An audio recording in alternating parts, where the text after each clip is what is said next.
Sr. Dr. José Luís Gaspar, Presidente da Câmara Municipal de Amarante, Sr. Professor Ernesto Rodrigues, Diretor do CLEPUL, Sr. Professor José Eduardo Franco, que está à frente também do Cátedra Infante Dom Henrique, Doutora Sofia de Carvalho, que é responsável por muito do que aqui se passa hoje, ilustres convidados. Falar de Pascoais, é a segunda vez que eu venho a Amarante falar de Pascoais. A primeira foi com o professor Manuel Patrício, numa ocasião inesquecível, no Café Central. Penso que é esse o nome do café. Para além do interesse de estar no local em que Pascoais viveu e escreveu todas estas coisas extraordinárias, nós estamos perante um autor que é um autor muito peculiar no panorama literário português, europeu e mundial. Pascoais sofre hoje de um relativo obscurecimento canónico, isto é, não tem a dimensão que deveria ter. Isso deve-se a razões muito precisas, irei falar de algumas delas, mas de certo que faz parte daquilo que o professor José Eduardo Franco, ao citar o padre Manuel Antunes, referiu, ou seja, há uma trindade de autores no século XX português, que é Pessoa, Pascoais e Régio, cuja dimensão é da mais alta magnitude e que, no entanto, por razões diferentes, tem tido uma posteridade também diferente. Ou seja, Pessoa é hoje um nome absolutamente incontornável na literatura mundial, sendo conhecido em todos os países europeus, etc. Mas Pascoais e Régio sofreram um certo obscurecimento, e a natureza desse obscurecimento é que merece ser ponderada.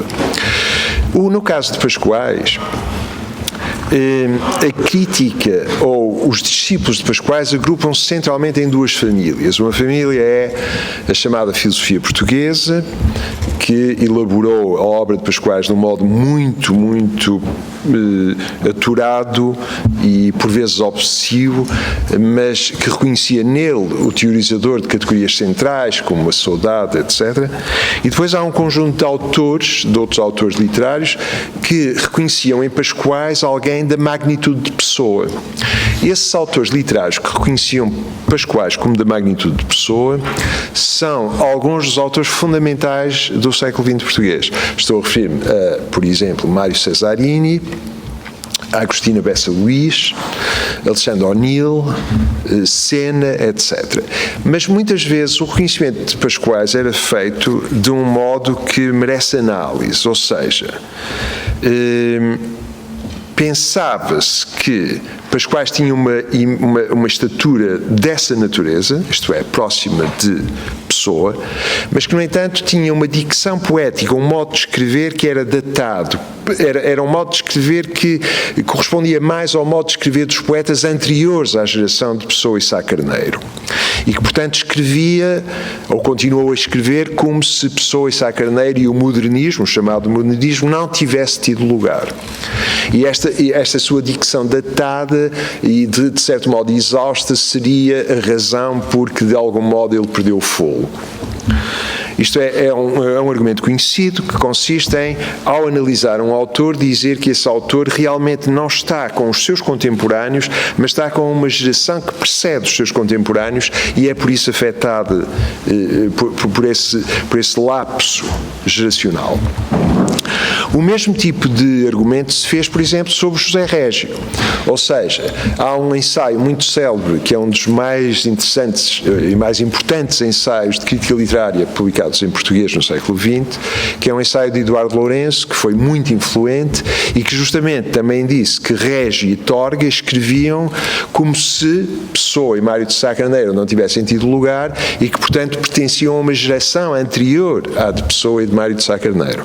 Reparem que isto é uma espécie de salto por cima de uma barreira anterior ou de uma barreira contemporânea e que de algum modo os torna num arcaísmo, a Régio e a Torga. Portanto, Régio e Torga eram contrastados desse modo. Quando se ouve isto de algum modo depois impera e começa a circular como sendo um truísmo, isto é, aceita-se que Pascoais tem esse lado fatigado, digamos, Mas, evidentemente, as pessoas podem ter acesso à obra. Eu recentemente estive numa tese de doutoramento na Universidade de São Paulo, no júri, aliás está cá a candidata que magnificamente defendeu a sua tese e irá falar-nos também, e em conversa com os diversos membros do júri desse doutoramento, falou-se de como é que se chega a Pascoais, isto é, qual é o modo de acesso a Pascoais, porque há modos muito diversos de acesso a Pascoais. Por exemplo, no meu caso, e isto não é nenhum lapso, não é nenhuma autoindulgência autobiográfica, mas é apenas porque tem interesse ver como é que se pode fazer, ou como é que se pode ter diferentes modos de acesso à obra de Pascoais. No meu caso, eu filo através da análise e da leitura muito precisa das 5 biografias que Pascoais, na sua fase tardia, escreveu, entre 34 e os anos seguintes. Essas biografias são as biografias de São Paulo, de Napoleão, de Camilo Castelo Branco sob o título O Penitente, São Jerónimo e a Trovoada e finalmente Santo Agostinho. Só isto já seria suficiente para tornar este autor imortal. É um corpus absolutamente extraordinário. Aliás, Mário de Cesarini dizia e disse, nos seus textos curtos, mas muito incisivos sobre Pascoais, disse a certa altura que um camponês em Amarante viu uma vez Pascoais ao fundo de um campo a passar e que a cabeça ia arder. E eu, quando li isto, achei interessante. Evidentemente, para Cesarini isto é verdade. Mas depois de ler as cinco biografias que Pascoais escreveu, constata-se que isto é de certo verdade, ou pode ser verdade. Aliás, eu disse isso uma vez numa aula e alguns tempos depois li uma referência ao grande escritor inglês Charles Dickens, que em momentos de composição, a composição era tão intensa que depois de escrever tinha de mergulhar a cabeça num balde de água fria. Portanto, de certo que Dickens e Pascoais ardiam do mesmo modo. Mas, seja como for, há um modo de entrar através das 5 biografias, como há um modo de entrar através de alguns textos, alguns livros que ele escreveu de prosa, mas que é uma prosa poética forte, como, por exemplo, O Verbo Escuro, de 1914, O Bailado, de 1921, 1923, O Pobre Tolo, e depois uma versão poética do Pobre Tolo em 1930. Tudo isto também faz um corpus particular a que é possível ter acesso. Há uma terceira possibilidade que um membro da banca dessa Universidade de São Paulo fez notar, que é, vocês estão a falar disso tudo, mas eu prefiro a poesia stricto sensu, isto é, estes textos extraordinários poéticos, que são normalmente aqueles que hoje são mais negligenciados, pela razão que eu referi há pouco, que parecem ser escritos numa dicção poética pré-pessoa e, portanto, estarem afetados por esse relativo arcaísmo. Quando nós encontramos esta tentativa de colocação de Pascoais face à pessoa,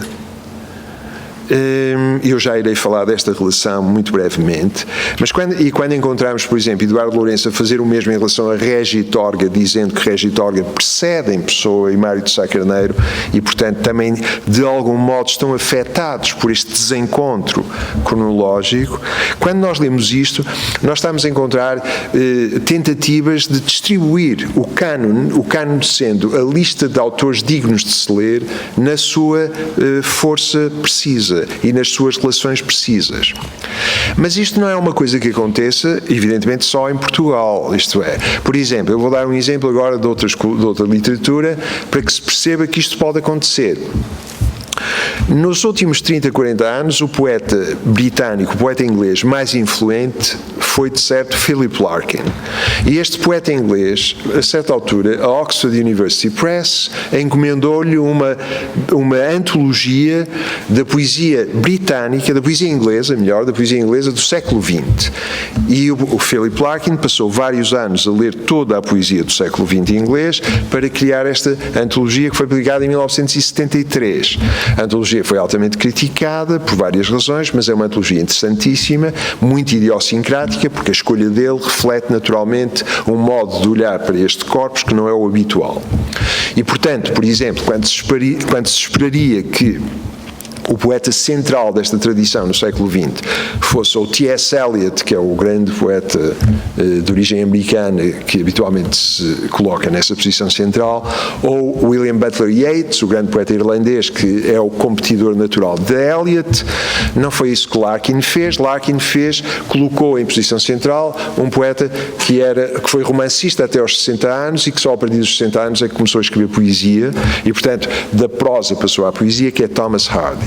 Portanto, isso, como ele fez uma redistribuição canónica dos nomes dignos de se ler, isso levantou celeuma. Interessantemente, o Thomas Hardy, que o Larkin coloca nessa posição, tem até aos 60 anos escreve prosa e depois passa a escrever exclusivamente poesia, e isto é mais ou menos o contrário do que Pascoais fez, que de uma fase inicial poética quase exclusiva, passa depois a uma fase de prosa mais intensa. Bom, mas isto é uma à parte. No entanto, o ponto que eu quero fazer com a antologia do Larkin é outro. Entre os poetas que o Larkin colocou numa posição maior e decisiva, está um poeta que é um poeta menor, considerado menor na Inglaterra, um homem chamado John Batchman, que era visto em Londres de mota, muito sorridente, tinha um programa de televisão sobre igrejas góticas e neogóticas, era uma figura popular, sempre jovial, etc., e escrevia um tipo de poemas que não eram propriamente considerados de um modo muito forte. Mas Larkin colocou numa posição muito central nesta antologia da poesia inglesa do século XX. E Larkin explicou que este homem, Sir John Batchman, que é o autor, era normalmente mal lido ou treslido porque escrevia numa dicção que era uma dicção poética, um modo de escrever poético, que parecia ignorar que tinha acontecido o grande modernismo de Eliot e Pound, e portanto escrevia como a geração anterior a Eliot e a Pound também escreviam, e portanto pagava por isso.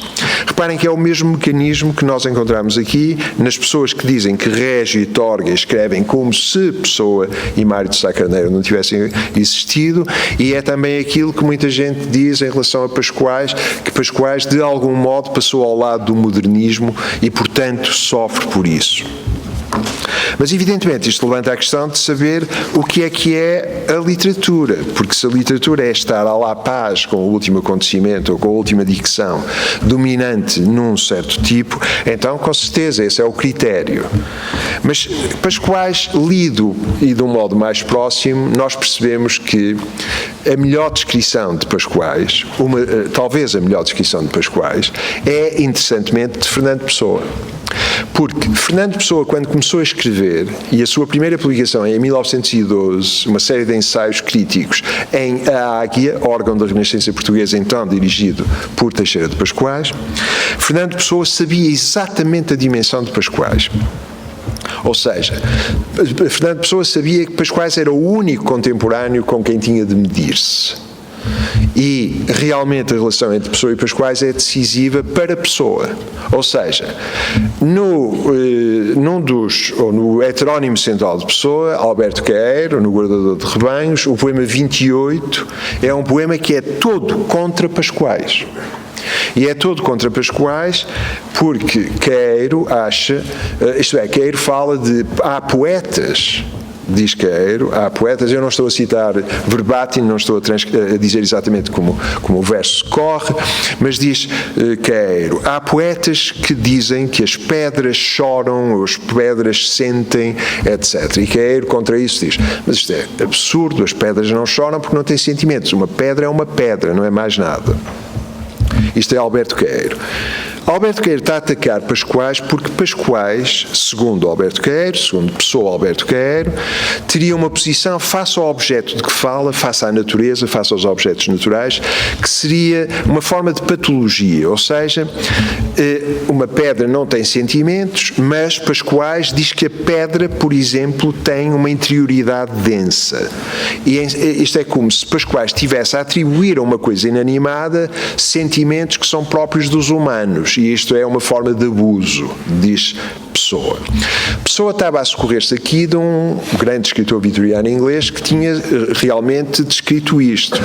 Esse escritor vitoriano inglês, Ruskin, dizia que dar sentimentos a uma seara, por exemplo, dizia que a seara que está contente, que é uma forma absurda de contaminar o objeto quando se fala dele. E, portanto, Pascoais seria exemplo disso. Queiro está contra isso. Portanto, Queiro diz, uma pedra é uma pedra. Ora, evidentemente, quando alguém lê Queiro e Queiro só diz isto, diz uma pedra é uma pedra. Mas, evidentemente, quando nós lemos isto, dizemos, isto parece uma forma de idiotia, ou seja, alguém dizer que uma árvore é uma árvore, mas para onde é que vamos depois disto? Isto é, ele está a fazer aquilo que em lógica se chama uma tautologia. É A, mas como é que descola o pensamento a partir daqui? Isto só é compreensível se nós percebemos que isto é polémico. Ele está a dizer isto porque está a falar contra Pascoais, está a dizer uma pedra não é o sentimento que você diz que ela tem. Este é que é o implícito e isto é que é a posição de Pessoa. A posição de Pessoa é fortemente determinada por Pascoais. Bom, portanto, Pessoa sabia exatamente quem era Pascoais e sabia que Pascoais tinha uma dimensão altíssima e sabia também, e foi contra Pascoais que ele criou o seu grande heterónimo em 1914, supostamente em 8 de março de 1914, como ele escreveu na célebre carta a Casais Monteiro, mas isto é um bocado falacioso, mas de qualquer modo. Portanto, Pessoa sabia isso. E Pessoa, a certa altura, em 1916, escreveu uma carta a um editor inglês a propor-lhe uma antologia de poetas portugueses. Nessa antologia de poetas portugueses, que a Pessoa escreve essa carta em inglês, a este editor em inglês, ele está a tentar descrever quais são os poetas portugueses que ele, Pessoa, acha que devem ser traduzidos por inglês, dada a sua dimensão. E qual é o nome que ele descreve com mais detalhe? É Pascoais. Mas agora, o que ele descreve com mais... Agora vejam bem, porque é muito interessante a lógica que Pessoa usa para elogiar Pascoais. Pessoa diz o seguinte: Pascoais é um poeta que tem a ver com a grande geração dos poetas românticos ingleses, que são, de facto, os maiores poetas ingleses dos últimos 200, 300 anos. Ou seja, diz Pessoa, Pascoais entronca diretamente nestes dois grandes poetas românticos ingleses, que são William Blake e Percy Shelley. São estes. Apesar de gerações diferentes, é aqui que Pessoa vai entroncar. Mas Pessoa faz mais, diz também que esta ligação de Pascoais com Blake e Shelley salta por cima dos grandes poetas vitorianos que estão no meio de um e outros. E faz exatamente o que Eduardo Lourenço diz que Régio fez, mas de um modo negativo. Mas aqui é de um modo positivo, ou seja, Pascoais, em vez de se ligar aos vitorianos imediatamente anteriores, a Tennyson, Browning, etc., que são grandes poetas, vai mais longe e salta para os mais audazes de todos, para Blake e Shelley. Este é o maior elogio que Pessoa poderia fazer a alguém, porque está a dizer que Pascoais é um poeta, é o maior poeta europeu do seu tempo. E, de facto, a certa altura, Pessoa diz que a Elegia do Amor é o maior poema europeu, o maior poema escrito na altura em qualquer língua, ou pelo menos nas línguas a que ele tinha acesso. Ou seja, Pessoa percebeu a exata dimensão de Pascoais, mas percebeu também que Pascoais era justamente aquele autor de quem tinha de despedir-se. E foi isso que ele fez com a criação da heteronímia. Portanto, a heteronímia, os chamados heterónimos, que surgem a partir de 1914, é justamente uma reação de Pessoa contra Pascoais. Eu insisto, porque esta posição é importante. Numa carta de 1913, Pessoa, reparem, em 1913 qual é a posição de Pessoa? Pessoa ainda não escreveu nenhum dos heterónimos, nada disso surgiu, é conhecido como crítico, e aliás Pascoais considerará sempre Pessoa exclusivamente crítico, não é poeta, porque quando Pascoais leu o poema de Alberto Queiro que eu referi há pouco, que diz que há poetas que dizem que uma pedra tem sentimentos quando uma pedra é uma pedra, Pascoais leu isso E no fim da sua vida, em 1951, penso eu, já não me lembro da data, mas poderá ser precisado, deu uma entrevista a Elídio Sardoeira, e nessa entrevista a Elídio Sardoeira ele diz sobre Queiro e Pessoa, o que é aquilo? Aquilo não vale nada. Ele diz, uma pedra é uma pedra, isto nem chega a ser infantil, diz Pascoais. Portanto, Pascoais percebeu exatamente que aquele poema e aqueles poemas e Queiro eram dirigidos contra ele, mas evidentemente ele sabia também que aquilo era inaceitável para ele, Pascoais. E é inaceitável por razões que eu lhe também tentar descrever, eu não quero levar muito tempo, mas há aqui alguns aspectos que merecem ser referidos. E, portanto, em 1913, Pessoa é conhecido como crítico, ainda não tem grande produção publicada em periódicos e está a um ano de ter a explosão dos heterónimos, a criação de Queiro, Campos e depois Reis repescado. Portanto, está nesta fase. E está em correspondência com Mário de Sá Carneiro. E numa carta a Mário de Sá Carneiro, conhecida, de janeiro de 1913, a certa altura, diz Pessoa a Mário de Sá Carneiro: ainda assim eu não trocaria o que em mim causa esse sofrimento, o sofrimento que ele tem, pela felicidade de entusiasmo que têm homens como o Pascoais. Portanto, Pessoa reivindica para si um sofrimento que pessoas como Pascoais, com o seu entusiasmo, não têm. E depois vira-se para Mário de Sá Carneiro, continua para Mário de Sá Carneiro e diz: isto que ambos sentimos é do artista em nós é Mário de Sá Carneiro e eu. Os entusiasmados e felizes pelo entusiasmo, Pascoais, sofrem de pouca arte. Esta é a acusação que Pessoa faz a Pascoais.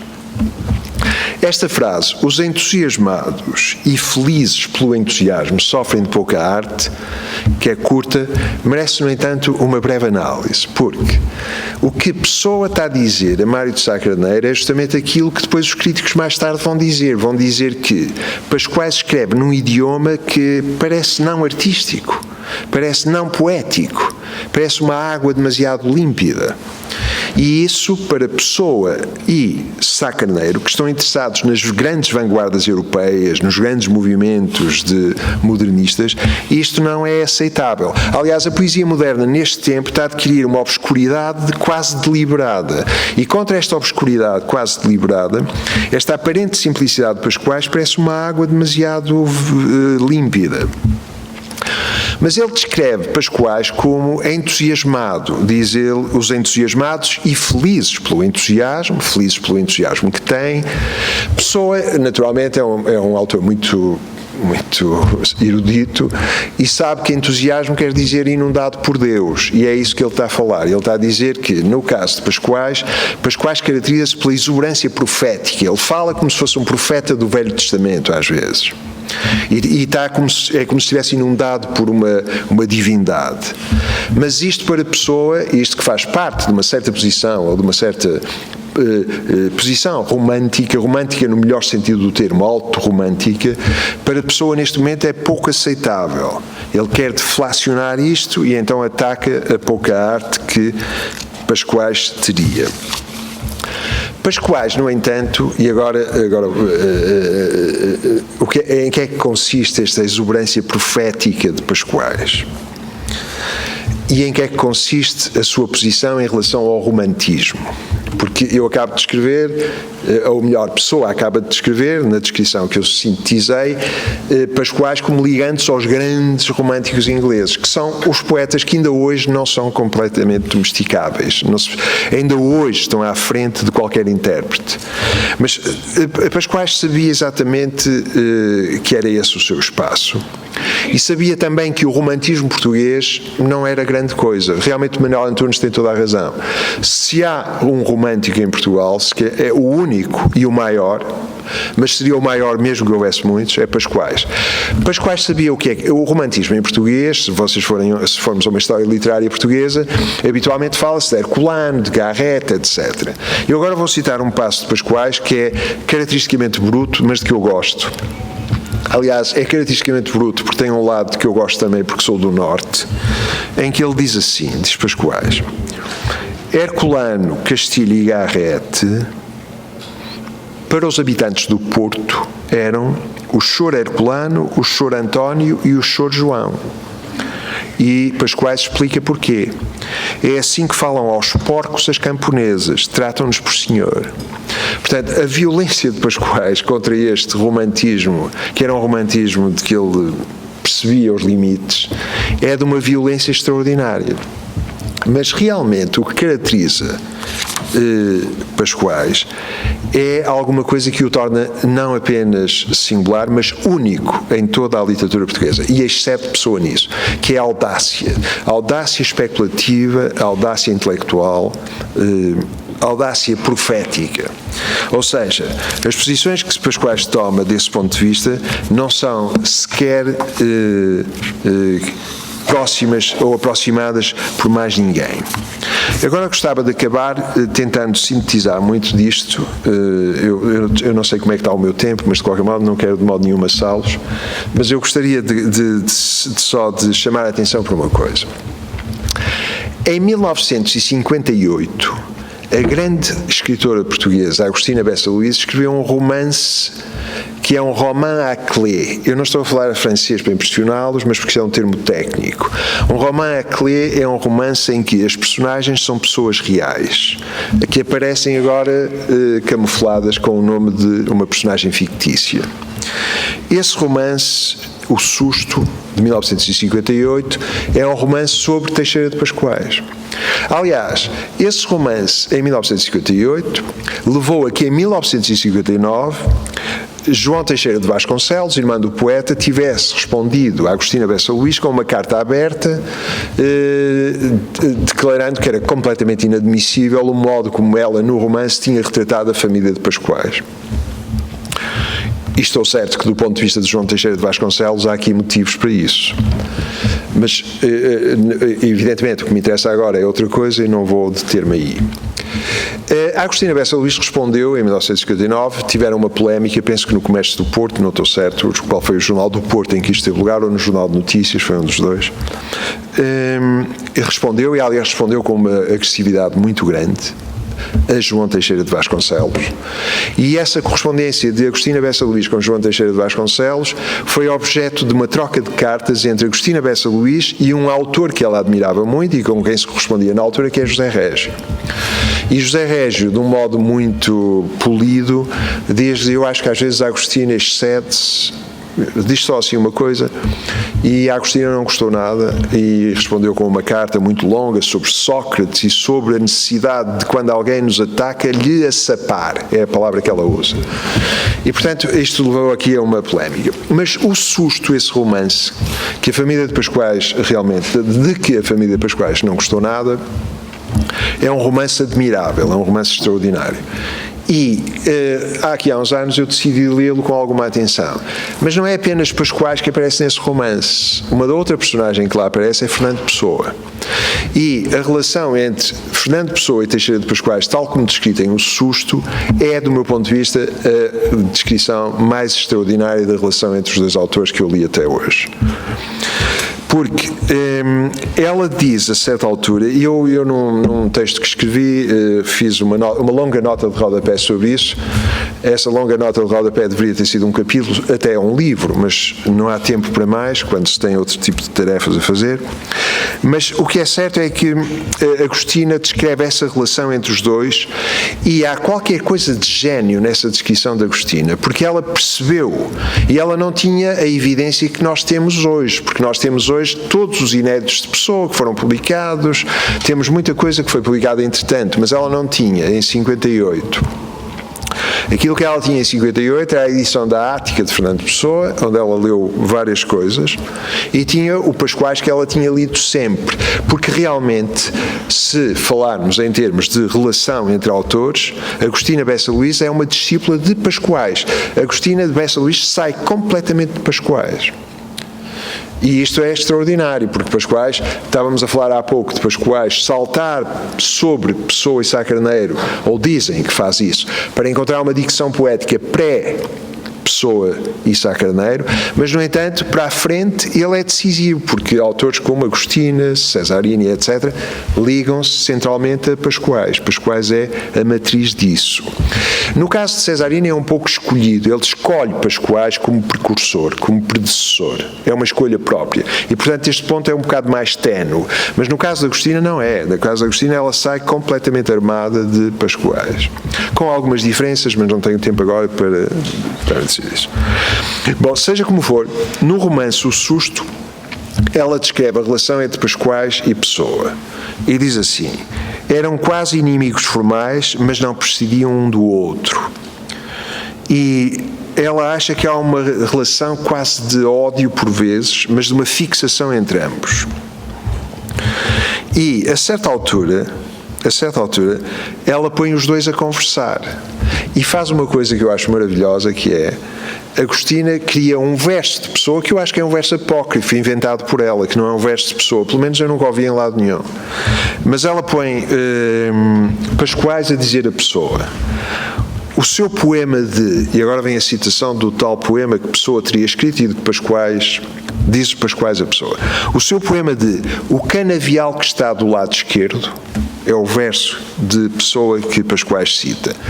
Eu acho que este verso não está em Pessoa, mas é Pessoa ortónimo, é o Pessoa ortónimo num verso. Eu não sei como é que ela conseguiu isto, é uma coisa extraordinária. Portanto, Pascoais vira-se para a Pessoa e diz: o seu poema O canavial que está do lado esquerdo incomodou-me.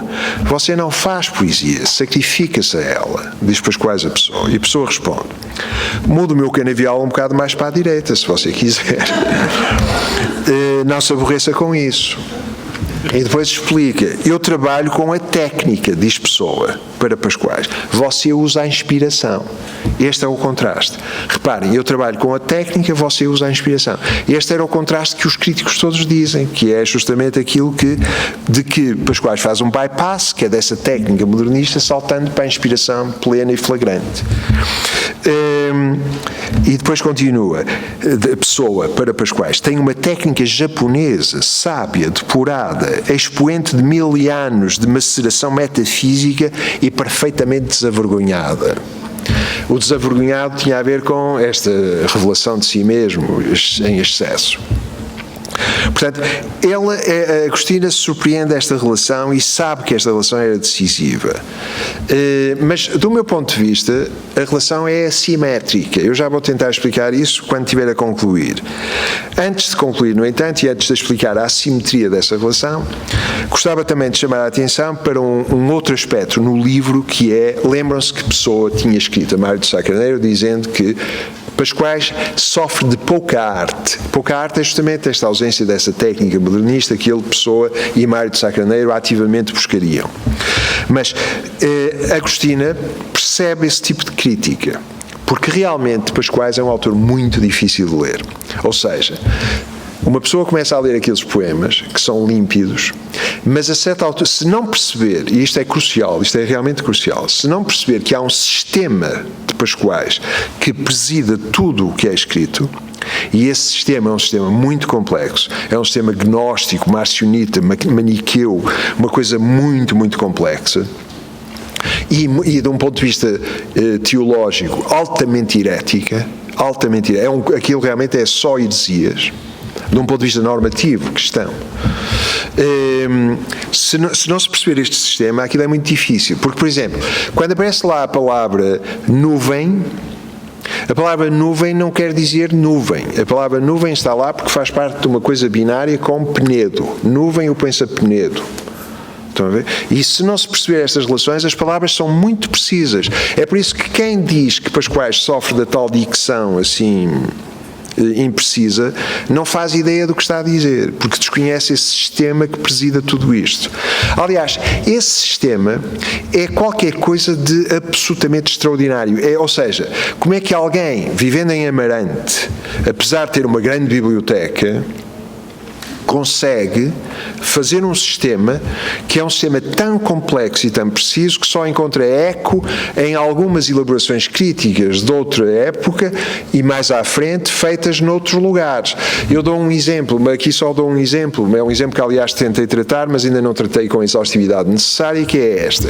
Se vocês falarem hoje em qualquer parte do mundo sobre crítica literária, há um nome que surge normalmente como muito forte ou como decisivo, maior, mesmo que seja para o atacar, como acontece com muita gente que o ataca, mas isso é natural, isto é assim, é parte do negócio. Mas esse crítico é um crítico norte-americano chamado Harold Bloom. O Harold Bloom tematizou e teorizou um sistema crítico e poético numa série de volumes que escreveu nos anos 60 em Yale, nos Estados Unidos. E este sistema é conhecido em todas as universidades onde há estudos literários, passam pela análise disto. Nós lemos o sistema de Bloom, tal como está descrito naqueles 6 ou 7 volumes, e foi todo prefigurado na obra de Pascoais e nas biografias de Pascoais. Está tudo em Pascoais. Aliás, está melhor em Pascoais, porque a expressão literária de Pascoais excede a de Bloom, é qualquer coisa de extraordinário. Portanto, todo este sistema encontra-se em Pascoais, e isto levanta depois uma pergunta, que essa pergunta é interessantíssima e muito intrigante, que é dizer assim: como é que alguém em Amarante, só com uma biblioteca, consegue prefigurar, escrever, prever um sistema crítico que é hoje mundialmente, globalmente conhecido pela sua agudeza, pela sua precisão, etc. Como é que isso é possível? E realmente é uma coisa intrigante, como é que esta coincidência se coloca. Eu dou apenas um exemplo. Por exemplo, Bloom, na sua descrição do que é a poesia moderna e contemporânea, diz que um poeta moderno tem que nascer 2 vezes, tem que nascer segunda vez.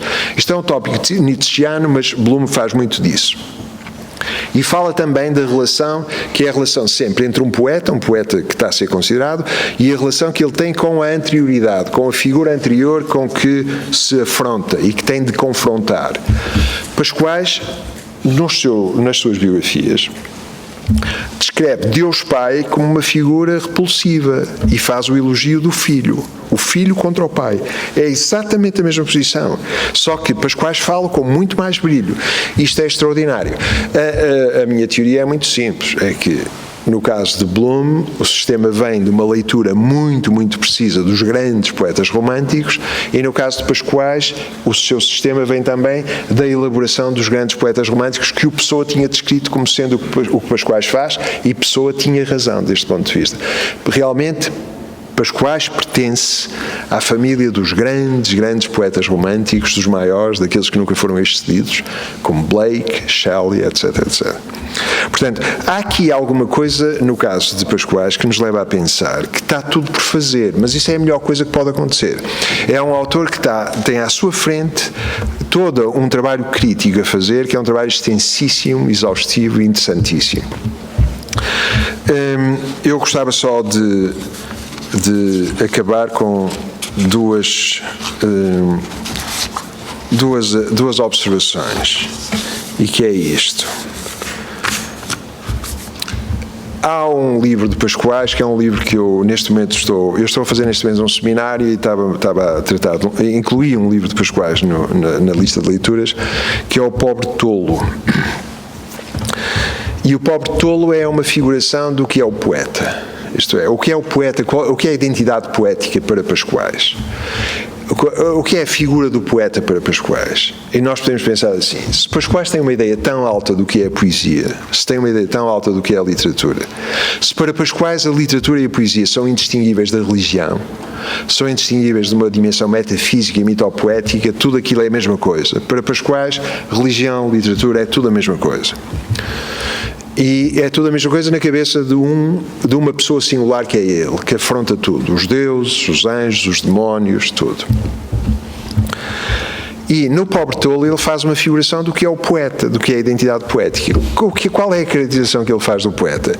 E isto realmente deixa-me sem palavras. Ou seja, para ele o poeta é isto: é um pobre tolo que está na ponte de São Gonçalo, tem de um lado Amarante, do outro o Covelo, e está indeciso, e vive ali na pedra, e está projetado nos céus. Está projetado sob que forma? Sob a forma de um burro lanzudo, com o focinho lanzudo, com as orelhas lanzudas, o focinho assim apontado para o ar, e esta é a figuração do poeta. O burro está lá, porque diz ele, corresponde a uma das minhas figuras de eleição. Há uma figura de eleição para Pascoais, que é o burro do profeta Balaão. E o burro do profeta Balaão, que aparece no livro do Pentateuco, Números. Há uma longa secção sobre isso, em que o profeta Balaão vai em cima de um burro, mas Deus está zangado, está irado contra o profeta, contra Balaão. Porque Balaão ia com os homens de Moab, com os reis de Moab, e Deus não queria que ele fosse. Então Deus está zangado, e o profeta Balaão vai de burro. Vocês de certo conhecem isto melhor do que eu, porque a minha Bíblia está ainda aquém do que deveria ser, mas de qualquer modo, o profeta Balaão vai no burro e é interceptado por um anjo. O burro vê o anjo, o profeta não vê o anjo. O burro estaca, o profeta bate no burro para que ele prossiga, mas o burro não prossegue porque vê o anjo. Isto acontece 3 vezes na Bíblia, em Pascoais acontece uma, mas quando o burro estaca a certa altura, o profeta Balaão voa por cima, porque a travagem foi demasiado brusca, estatela-se frente ao anjo e finalmente vê o anjo e percebe que tinha agredido o burro, mas que o burro tinha sido, o burro é que tinha sido agudo, é que tinha visto o anjo. E portanto, para Pascoais, o poeta é o burro do profeta Balaão, não é o profeta Balaão. E é esta figura deste Jerico, como ele lhe chama também, e que diz que é idêntico ao pobre tolo. Esta é uma figuração do poeta que eu acho que nunca vi em lado nenhum. É qualquer coisa de absolutamente extraordinário. E, portanto, a certa altura, o que este livro descreve é uma coisa que para os leitores de Amarante deve ser ainda bem mais interessante, porque é uma descrição de todas as pessoas que andavam pelas ruas de Amarante, que fazem parte dos anais da pobreza. Aquelas pessoas que apareciam, os loucos, os tolos, as pessoas que não tinham meios de subsistência e que andavam por Amarante, e são estas pessoas que ele descreve. Só que, para Pascoais, estas pessoas que passam de Amarante, a Gravuna, o Chilchilro, etc., eu já sei as alcunhas. As alcunhas para Pascoais querem dizer alguma coisa. Estas pessoas que passavam assim nas ruas de Amarante não eram só o que pareciam. Ou seja, para Pascoais, cada uma destas pessoas era um deus romano ou pré-romano que tinha aqui a sua atualização. Mas atenção, isto não é uma imagem. Ele não acha que neste pobre, ou neste pedinte, ou neste tolo, esteja, ou que este pobre, este pedinte, este tolo figurem um deus, ou seja, uma imagem, uma figura. Não. É o Deus, na sua forma atual. O Deus está ali, porque para ele os deuses estão em todo lado. E portanto ele reconhece o Deus na Gravuna. A Gravuna passa, mirrada, velha, não sei como, aliás agora tenho aqui a descrição, mas ele vê o Deus está ali. E porque isto é uma espécie de presente perpétuo. Estão a ver? Ou seja, a complexidade deste autor é imensa. E eu vou só talvez acabar com uma citação pequena, vou ler apenas uma citação do pobre tolo. Diz ele assim: a loucura é uma força sobrenatural, domina o homem, absorve-o e é só ela.